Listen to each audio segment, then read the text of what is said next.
Disfrutó de toda una semana de tranquilidad, buenas comidas, agradables charlas, baños en un mar limpio y fresco y largos paseos por la playa en los atardeceres, contemplando cómo el sol se enrojecía en su camino hacia las costas americanas. Acompañó al amable capitán Espe a pescar en una tranquila ensenada rodeada de altas rocas, y se entusiasmó a luchar durante casi media hora contra su primer mero de más de 6 kilos y que al final quedó coleteando sobre un pequeño charco de la orilla. Pidió al cocinero que lo preparara a lomo, y jamás nada se le antojó tan apetitoso como aquel exquisito fruto de su esfuerzo. Descubrió el profundo placer de colocar la camada en el anzuelo y observar luego cómo la roja boya se hundía ante la voracidad de los peces. Y descubrió de igual modo el placer de las largas charlas con un hombre que no mucho tiempo atrás debió ser en verdad atractivo, y al que el hecho de haber perdido un ojo o saberse horriblemente desfigurado para siempre había conseguido derrotar. Toda mi tripulación murió, comentó cierto día en que los peces se mostraban más renuentes que de costumbre a abalanzarse sobre el cebo. Y gracias debo dar por poder estar ahora en tan buena compañía y tan lejos de nuevas explosiones.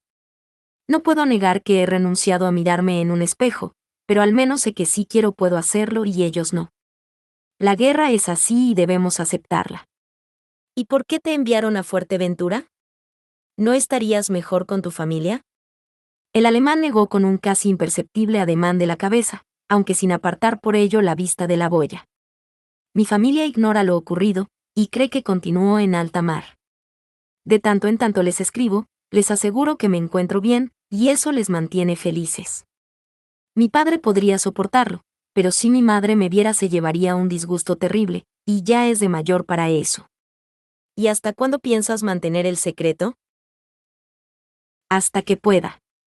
Al final de la guerra serán tantos los que hayan desaparecido, que el simple hecho de regresar con vida, aunque sea desfigurado, les hará felices. Este es un buen destino, concluyó convencido. ¿Pero qué es lo que haces exactamente aquí, aparte de pescar y escuchar música? Quiso saber la muchacha. Esperar, fue la curiosa respuesta. ¿Esperar qué? ¿Un barco, un barco? Exactamente. ¿Y a dónde va a llevarte? A ninguna parte. Erika Samen dejó a un lado la caña, cambió de posición y observó con el ceño cómicamente fruncido a su interlocutor. ¿Me quieres explicar de una maldita vez a qué demonios te refieres? Protestó fingiendo enfandarse. ¿Esperas a un barco que no te llevará a ninguna parte? Eso he dicho, replicó el otro en tono divertido. Pues no lo entiendo. La respuesta es sencilla. El día menos pensado aparecerá uno de nuestros submarinos, que necesitará una buena reparación mientras la tripulación descansa. Desde el momento en que su capitán salte a tierra, asumiré el mando, y con ayuda de unos cuantos hombres, la mayoría tan averiados o más que el sargento Müller y yo mismo, nos dedicaremos a repararlo, así como a rearmarlo y acondicionarlo con vistas a la próxima campaña. Su tono sonó levemente amargo al añadir, en mi estado ya no sirvo más que como capitán correturnos, que no está en condiciones de navegar, pero sí de quedarse muy quieto en el fondo de una tranquila ensenada. Entiendo, admitió ella al tiempo que asentía una y otra vez con la cabeza, pero tras una larga pausa en que clavó la vista en el mar observando el vuelo de las gaviotas inquirió, ¿echas de menos la emoción de hundir barcos? ¿Cómo puedo echar de menos algo que nunca hice? Inquirió su interlocutor al tiempo que giraba su dedo índice en torno a su abrasado rostro. Esto me sobrevino al cuarto día de empezar la guerra. ¿Te imaginas? Al cuarto día ya me había convertido en un ser monstruoso y en un inútil total. Yo no te encuentro en absoluto monstruoso, replicó Erika Samen con naturalidad. Y está claro que no eres un inútil, puesto que llevas a cabo una importante labor, alguien tiene que hacer ese trabajo. ¿Realmente crees que es un trabajo digno de quien se pasó 3 años preparándose para salir a alta mar a destruir acorazados de 15.000 toneladas con una nave de menos de 500? ¿De qué me ha servido tanta preparación técnica y psicológica? 4 días. Repitió. He participado en la guerra durante 4 míseros días. Imagino que alguien caería el primer día. O el segundo. O el tercero. Y probablemente eran hombres que también se habían preparado a fondo y que sin embargo ahora están muertos, o al menos vives, pescas, lees, escuchas la radio y trabajas. No todo el mundo puede aspirar a ser el comandante Praie y hundir un acorazado en pleno corazón de la bahía de Scapa Flow. Estudiamos juntos y dormíamos en el mismo pabellón, puntualizó su interlocutor con un leve tono nostalgia en la voz. Y nos llamamos igual. Muchas noches charlábamos hasta casi la madrugada sobre lo que haríamos cuando estallara la guerra, soñando en que se nos concediera el mando de una nave. Ahora él luce al cuello una cruz de hierro, y yo este parche en el ojo. Quiero suponer que la preparación y los méritos serían muy semejantes, pero que la suerte influyó de forma decisiva, y eso es algo que escapa a cualquier control, del mismo modo que escapa el hecho de haber nacido en el seno de una familia alemana de clase media, o de familia de pigmeos del corazón de la selva africana. Veo que sueles tener respuesta para todo. Al menos lo intento. La muchacha recuperó su caña, cebó el anzuelo y lo arrojó de nuevo al agua al tiempo que hacía un amplio gesto a su alrededor. Llegué aquí con la idea de convertirme en carne de cañón al servicio de medio centenar de marineros hambrientos y me encuentro disfrutando de un estupendo día de pesca, con buena temperatura, un mar que invita al baño y una agradable compañía. ¿Qué más se puede pedir? No cabía exigir mucho más en unos tiempos en los que medio mundo se dedicaba a destrozar al otro medio, y se nadaba en la abundancia de todo tipo de cosas materiales cuando la mayor parte de los europeos carecían de lo más imprescindible. La mañana anterior un viejo carguero había hecho su aparición fondeando en una cala que se abría a un par de kilómetros al sur, y aprovechando un día de mar sorprendentemente en calma había desembarcado toneladas de víveres que abarrotaban los almacenes del enorme caserón. Otro cochambroso carguero de matrícula alemana, el Costin Miles, permanecía atracado en el puerto de Las Palmas de Gran Canaria desde el comienzo de las hostilidades, y la única ocupación de sus tripulantes se centraba en adquirir a buen precio las mejores carnes, frutas y verduras que se pudieran conseguir en esos momentos en una isla que aún sufría las penalidades propias de una difícil posguerra. Cada vez que se anunciaba buen tiempo en la costa de poniente de Fuerteventura, transbordaba a una nave española cuanto había adquirido, para que lo transportara en menos de 8 horas hasta la resguardada cala. Como los proveedores canarios sabían muy bien que nadie pagaba mejores precios que los marinos alemanes, se libraban muy mucho de preguntar sobre el destino final de sus productos. Los años de hambre y de extraperlo nunca fueron tiempos propicios para remilgos ideológicos, y por lo tanto, en la mesa de la baronesa Hildegard von Hippen nunca faltaba lo mejor de lo mejor que pudiera obtenerse en los mercados del archipiélago. Como además el cocinero era en verdad excelente, Eva Casamen empezó a temer que muy pronto su abundante y cuidadosamente elegido vestuario se le quedaría estrecho, con lo que tuvo una magnífica excusa para subir cada mañana a la azotea, a practicar largas y duras sesiones de gimnasia destinadas a quemar el exceso de grasa. Sabía, no obstante, que, de momento, nadie le estaría observando desde la cima de las cercanas montañas. Tardaremos 2 semanas en alcanzar nuestra posición, le había advertido en su día él. Capitana Cav. Nos consta que tanto los españoles como los alemanes detienen la zona vigilada. Y necesitaremos armarnos de paciencia para llegar a la cima sin ser vistos. Así que tómatelo con calma. Calma. Nada invitaba más a la calma, el sosiego y el olvido que un lugar que parecía encontrarse a trasmano del resto del mundo, y en el que las veladas se prolongaban hasta altas horas de la madrugada entre charlas, risas y partidas de naipes. Levantarse al mediodía, pasear, pescar, nadar, leer y relajarse eran lujos vetados a millones de seres humanos, pero a los que el ser humano se acostumbraba con harta rapidez. En alguna parte existía una guerra, pero en Fuerteventura reinaba la paz. Luego, por fin, una noche el siempre puntual capitán de corbeta Gunter Spee no se presentó a la hora de la cena, ni tomó asiento en su butaca predilecta, por lo que Elsa se volvió al coronel para inquirir en un tono levemente irónico. Imagino que hoy tendremos que retirarnos pronto puesto que es de suponer que mañana tendremos visita. El áspero militar no pudo evitar dirigirle una torva mirada. ¿Y eso te alegra o te entristece? Quiso saber. Depende de quién se trate, replicó Elsa con la más amplia de las sonrisas. ¿Los conocemos? Los sabrás a su tiempo, querida, fue la seca respuesta. Todo lleva su tiempo. En efecto, esa noche la velada se acortó mucho más que de costumbre, como si el grupo de hermosas muchachas fuera en verdad una bien adiestrada tropa consciente de que al día siguiente debería entrar en combate. No obstante, cuando una hora más tarde Erica Samen se levantó a cerrar las cortinas, se sorprendió al descubrir a su vecina más próxima, Ada, observando con mirada perdida la media luna que comenzaba a descender sobre el horizonte. ¿Te ocurre algo?, quiso saber. La otra tardó en responder, y cuando lo hizo resultaba evidente que fingía una indiferencia que no sentía. Oh, no, replicó casi con un susurro. Simplemente contemplaba la luna. ¿Te preocupa lo que pueda ocurrir mañana?, la interrogaba, una muchacha bellísima, alta, de firmes pechos y piernas esculturales, sin lugar a dudas la más perfecta de cuantas componían un escogido ramillete de mujeres físicamente perfectas. Dudó unos instantes, pero concluyó por encogerse de hombros. En absoluto. Sé muy bien lo que ocurrirá. Sonrió casi con resignación. Si los que llegan son conocidos, no me harán el menor caso. Si son nuevos, harán todo lo posible por acostarse conmigo, pero al tercer día me olvidarán para concentrarse en Elsa o en Ulrike. Abrió las manos en un gesto que pretendía dejar evidencia de la magnitud de su impotencia. Siempre ocurre lo mismo. Atraigo a los hombres con la misma intensidad con que los repelo, aunque nunca he conseguido averiguar la razón. Ni en la cama ni fuera de ella consigo retenerles.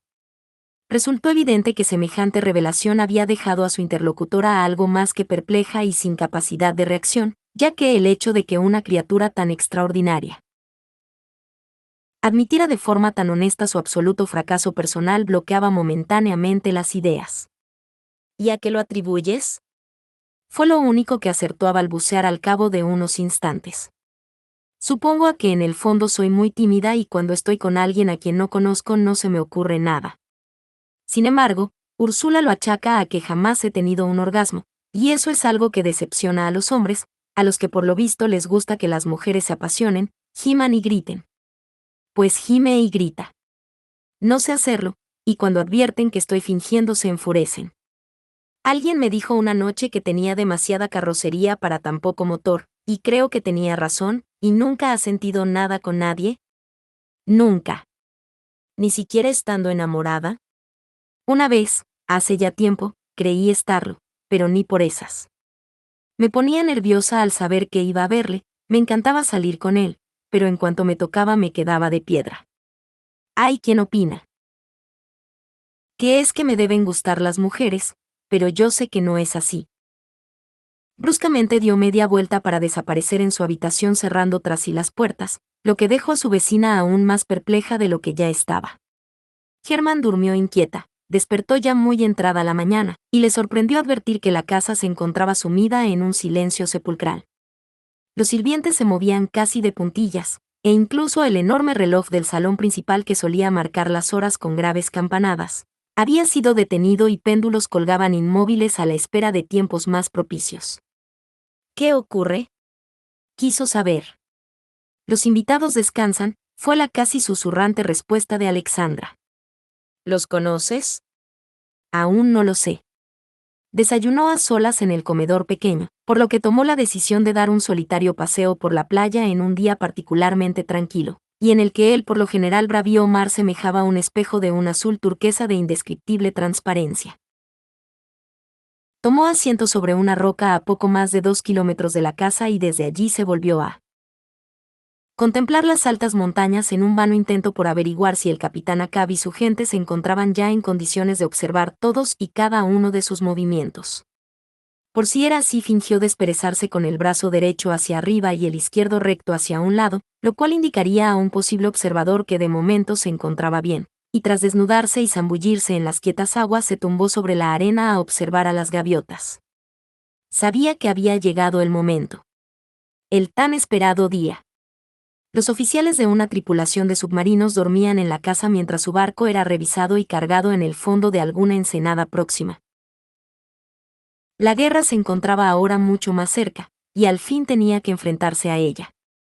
Comió un poco de fruta, regresó mediada la tarde, y se disponía a tomar un baño caliente cuando golpearon a la puerta. Al abrir se enfrentó a la siempre agradable sonrisa de Elsa, que se coló de rondón para ir a tomar asiento sobre la cama y señalar de inmediato. «Te ha tocado el verde». «¿Cómo has dicho?», inquirió desconcertada. «Que como eres la más novata y la veteranía es un grado que hay que respetar, esta noche te tienes que vestir de verde». «¿Y eso?». «La primera noche siempre nos vestimos de colores diferentes para que los invitados puedan identificarnos. Les resulta mucho más cómodo y menos embarazoso comentar que le gusta la de negro, o la de rojo, o que les apetecería invitar a bailar a la señorita del vestido blanco.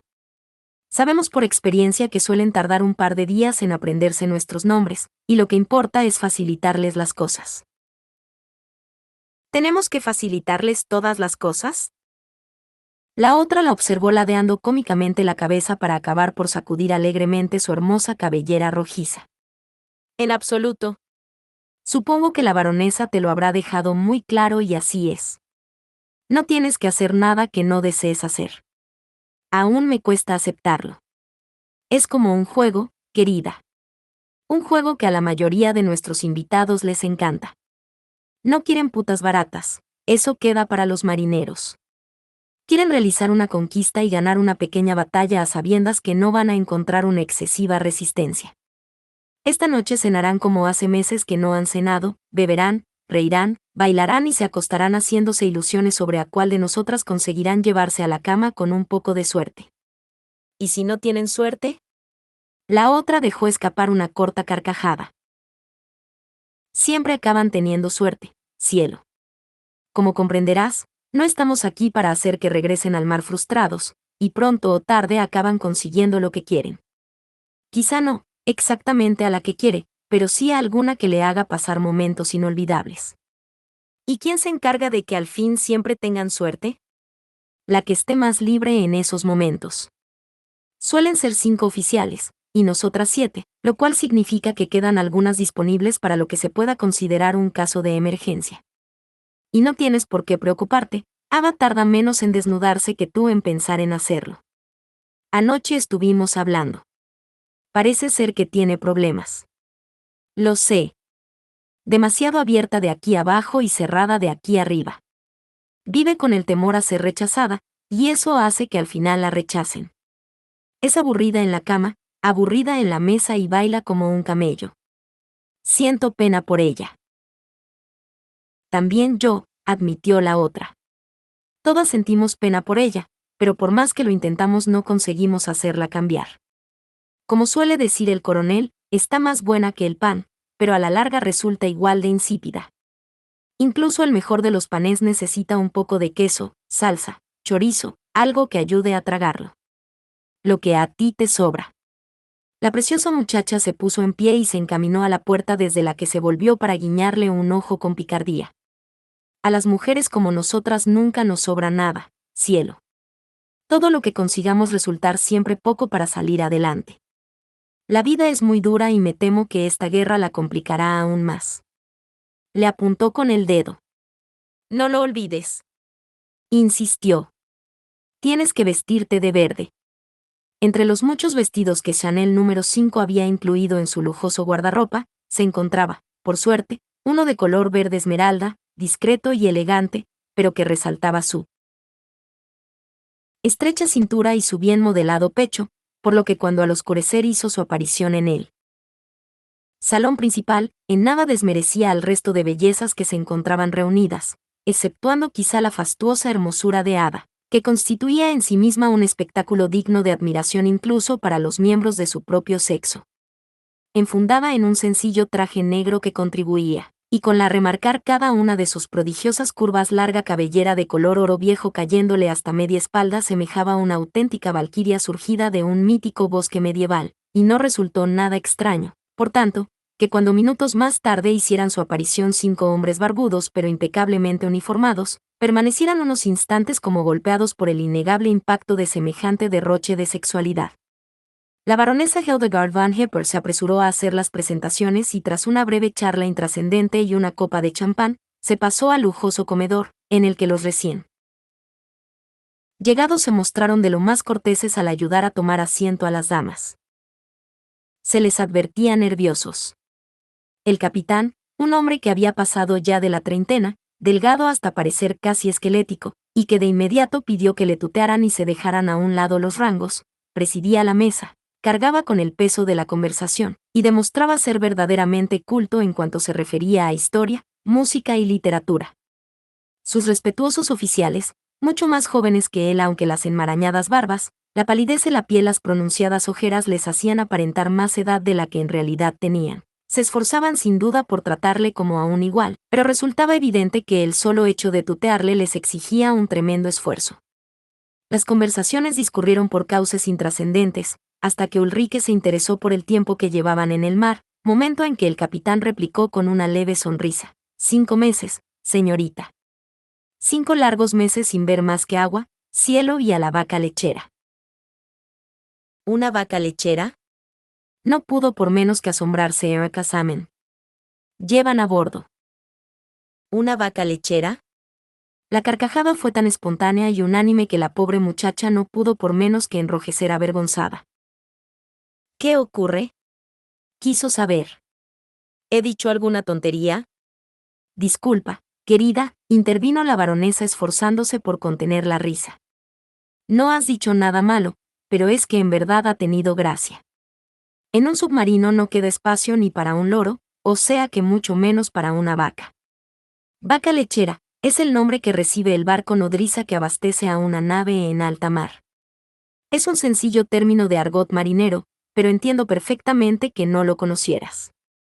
Y por si quieres saber algo más, intervino a su vez el capitán, es en ese momento, cuando nos encontramos cargando combustible enganchados por largas tuberías a las ubres de la vaca, cuando más miedo pasamos. ¿Por qué?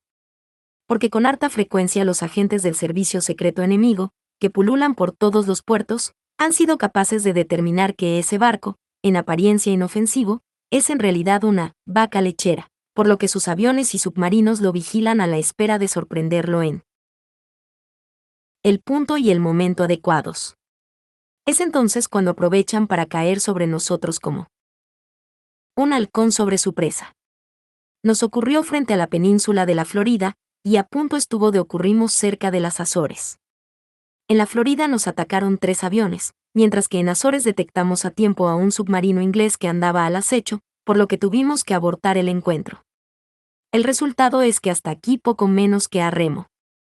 ¿Y qué habría ocurrido si en verdad os hubierais quedado sin combustible en mitad del océano?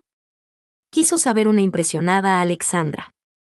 Que hubiéramos tenido que pedir ayuda a cualquier otro submarino que contara con reservas, aunque por lo general también suelen encontrarse en precario. En mitad del océano y tan lejos de nuestras bases, la mayoría andamos siempre escasos de todo, y por ello la dependencia de esas benditas vacas lecheras se convierte en vital. No creo que sea prudente ni oportuno que estemos hablando en público de los problemas de avituallamiento de nuestras naves. La baronesa Hildegard von Hepper se volvió de inmediato a su vecino de la izquierda, que era quien había aventurado el comentario con su áspero tono de siempre: «Oh, vamos, coronel». Le reprendió en un tono falsamente amistoso. Ni estamos hablando en público, ni para nadie, y para nuestros enemigos menos que nadie, constituye a estas alturas un secreto el hecho de que, a más de 5.000 millas de sus bases, el principal problema de nuestras naves es siempre el abastecimiento. Pero no tenemos por qué airearlo. Se equivoca. Fue la casi agresiva respuesta de la regordeta matrona.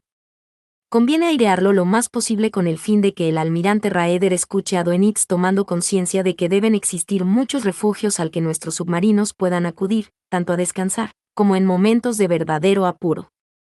En eso estoy totalmente de acuerdo, intervino el primer oficial, un tipo gigantesco que hasta ese momento apenas había pronunciado media docena de palabras. Deberíamos contar con puntos de apoyo semejantes en el Caribe, el Atlántico Sur, el Índico y el Pacífico. Apruebo la moción, puntualizó a su vez el capitán con un leve tono humorístico. Admito que resultaría muy difícil encontrar un centenar de mujeres tan bellas, pero desde un punto de vista exclusivamente táctico me tranquilizaría muchísimo saber que en un momento dado puedo poner rumbo a una isla en la que seré bien recibido. Se volvió directamente al coronel.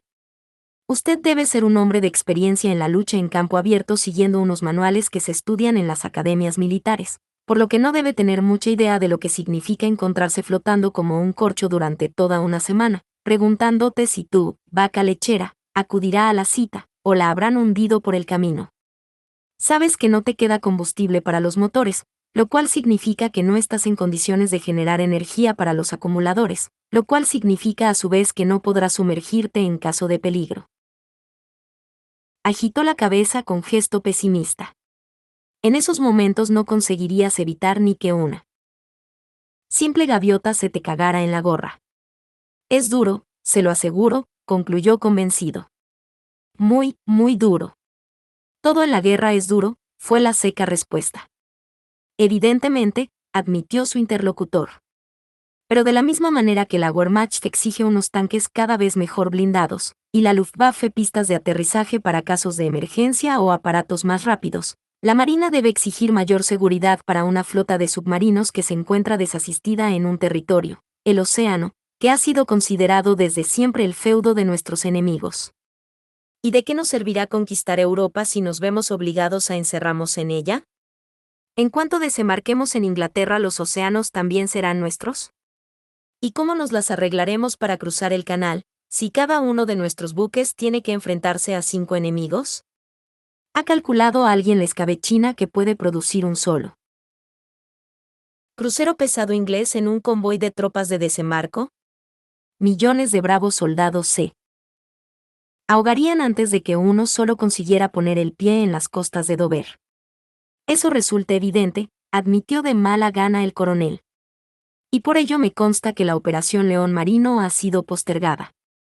Pero tal retraso trae aparejado que Inglaterra se refuerce con la ayuda de americanos, australianos y canadienses. La única forma de evitarlo es cercenando sus rutas de abastecimiento, y eso tan solo podemos hacerlo nosotros. Por lo tanto, alguien en Berlín debería tomar clara conciencia de la importancia de nuestra misión e intentar facilitárnosla. Precisamente el mes pasado envié un informe en el que, informes. Le interrumpió el otro con brusquedad. No me hable de informes. Sé muy bien lo que suelen hacer en Berlín con los informes, pero no lo digo por respeto a las señoritas. Abrió las manos como si semejante conversación se le antojase una pérdida de tiempo. Pero dejemos a un lado el tema, suplicó. No debemos aburrir a tanta belleza con problemas que en nada les atañen. Preferiría hablar de cosas mucho más agradables. Se volvió a Ada, que se encontraba sentada a su izquierda, y que había estado escuchando con el aire de no haber entendido ni una sola palabra de cuanto allí se había dicho. ¿De dónde eres?, quiso saber.